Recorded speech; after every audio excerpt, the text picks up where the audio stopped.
friends, today I am going to explain a question that came in the IIT JEM exam 2019. So question says two vertices of the triangle are 0,2 and 4,3. If its orthocenter is at origin, then its third vertex lies in which quadrant? तो question में हमें क्या दे रखा है? Question में एक triangle है जिसके दो वर्टेक्स अपने पास में गिवन है.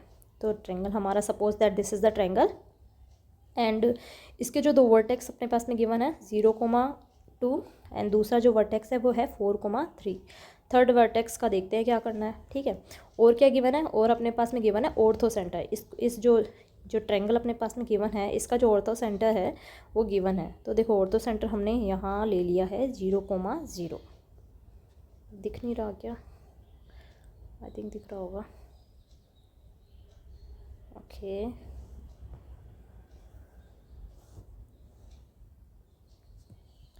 0,0 ये आपके पास में ऑर्थो सेंटर हो गया है.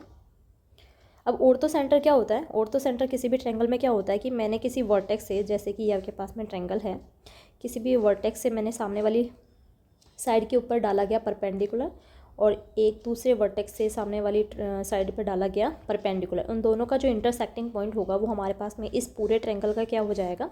इस पूरे ट्रायंगल का क्या हो जाएगा? ऑर्थो सेंटर हो जाएगा. तो ये ऑर्थो सेंटर की डेफिनेशन है. तो इस तरह से मैंने इसको सामने वाली साइड के ऊपर 90 डिग्री का एंगल बना दिया, यहाँ भी 90 डिग्री का एंगल बना दिया. तो ये अपने पास में 0,0 ये अपने पास में ऑर्थो सेंटर गिवन है. Let P is the ortho centre. Okay, so A B and C मान लो x,y अपने पास में पॉइंट है. ठीक है, बोला गया है कि तीसरे वर्टेक्स का क्वाड्रेंट बताना है. अब क्वाड्रेंट बताने के लिए आपको क्या बताना पड़ेगा? सी का कोऑर्डिनेट बताना पड़ेगा, तभी हम उस क्वाड्रेंट की बात कर सकते हैं वो कौन से क्वाड्रेंट में आएगा. अब देखो क्वाड्रेंट अगर सी पॉइंट निकालना है तो सी पॉइंट निकालेंगे कैसे? थोड़ा सोच करके अपन ये देख सकते हैं. अगर शॉर्टेस्ट टाइम में देखना है तो हमारे को ये जो दो साइड है, कौन सी? बी सी और ए सी, ये दो साइड है. अगर इन दोनों का इंटरसेक्टिंग पॉइंट निकाल दें तो क्या सी आ जाएगा? डेफिनेटली सी आ जाएगा. तो सी को निकालने के लिए, BC को निकालने के लिए, किसी भी लाइन की इक्वेशन के लिए हमें क्या क्या चीज़ों की ज़रूरत होती है? सिर्फ या तो स्लोप की ज़रूरत होती है या फिर एक पॉइंट की ज़रूरत होती है. अब यहाँ पॉइंट तो दे रखा है 4,3 दे रखा है ना. तो देखो BC की इक्वेशन निकालने के लिए 4,3 अपने पास में गिवन है. हमें क्या निकालना है? स्लोप निकालना है. और स्लोप क्या कैसे निकलेगी? AC का जो भी स्लोप होगा, let D is this point and E इस पॉइंट को मान लेते हैं. तो AD का स्लोप कितना है? AD का स्लोप ऑफ AD का स्लोप कितना है? AD का स्लोप निकालेंगे तो 0 - 2 0 - 0, तो स्लोप कितना आया? 0 आ गया. ठीक है,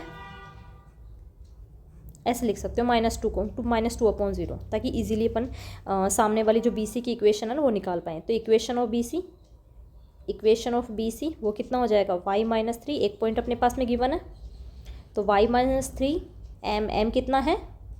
क्योंकि परपेंडिकुलर है तो अगर ये m है तो मेरे पास में BC का स्लोप कितना हो जाएगा?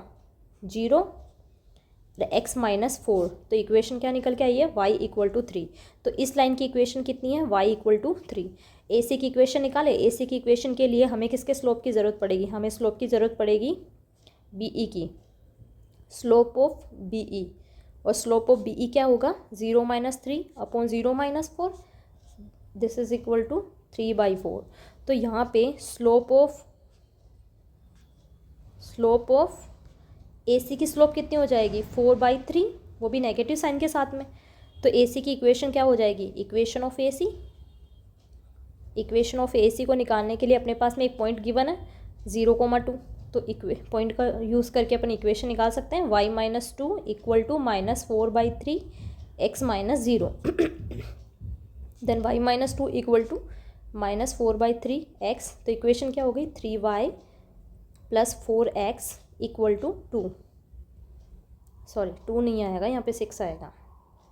ओके, तो हमारे पास में एक इक्वेशन तो ये हो चुकी है, दूसरी इक्वेशन क्या हो चुकी है? ये हो चुकी है. इन दोनों का क्या निकालना है? इंटरसेक्टिंग पॉइंट निकालना है. इंटरसेक्टिंग पॉइंट जैसे ही निकालेंगे तो अपने पास में फाइनल C का कोऑर्डिनेट आ जाएगा. तो y = 3 अगर मैंने इक्वेशन 2 में पुट किया तो मेरे पास में क्या निकल के आएगा? 9 + 4x = 6 इम्प्लाइज 4x. 6 - 9 - 3, तो x = -3/4. तो मेरे पास फाइनली कोऑर्डिनेट क्या निकल के आया? C का कोऑर्डिनेट निकल के आया -3/4, 3. ये अपने पास C का कोऑर्डिनेट है.